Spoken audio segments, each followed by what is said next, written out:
How to get Snapchat bitmoji stickers on WhatsApp.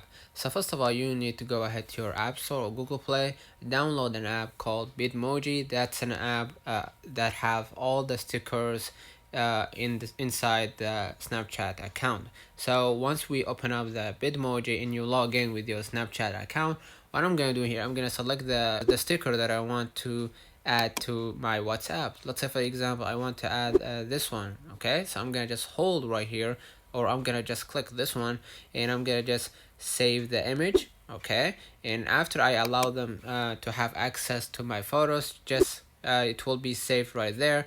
Go back to your screen, go ahead to your WhatsApp and select the chat that you want to add this sticker or bitmoji. So in my case, I'm gonna just go ahead in inside this chat, and I'm gonna click the plus button right here, and what I'm gonna do, I'm gonna just go ahead to my photo in library, and from here just select the sticker, and from here I'm gonna just forward it to that person. Let me know in the comments if this video helped you. Don't forget to like and subscribe, turn on the notification bell to receive every video we upload. Thank you for watching. See you in the next one.